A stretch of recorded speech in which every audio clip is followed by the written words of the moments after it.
Üdvözöllek! Ebben a rövid oktatófilmben a konfliktuskezelés és az asszertív kommunikáció alapjait mutatjuk be.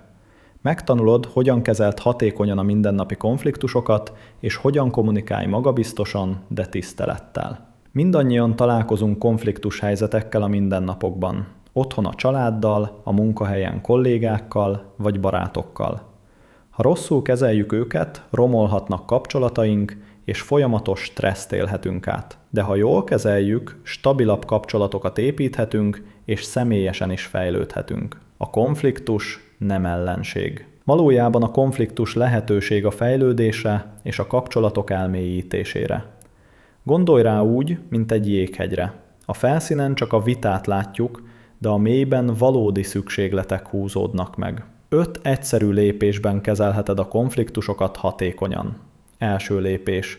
Értelmezés és megértés. Ismerd fel, mi történik valójában. Második lépés.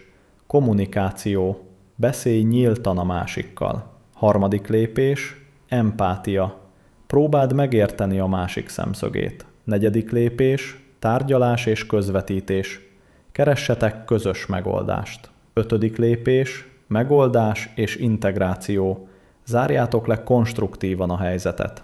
3 fő kommunikációs stílus létezik. A passzív ember lehajolt fejjel, halkan beszél és saját igényeit feladja. Az agresszív ember hangosan, parancsolóan kommunikál, és mások jogait figyelmen kívül hagyja. Az asszertív ember viszont egyenes testtartással, határozott, de tiszta hanggal kommunikál. Saját jogait tiszteletben tartja, de mások jogait is tiszteli.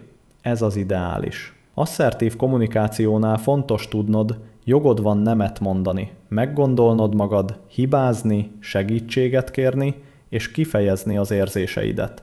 Ezek nem kiváltságok, hanem alapvető jogaid. Az én üzenetek mesterfokán használd a 3 részes modellt. Először írd le objektíven a problémát. Aztán fejezd ki, milyen hatása van rád.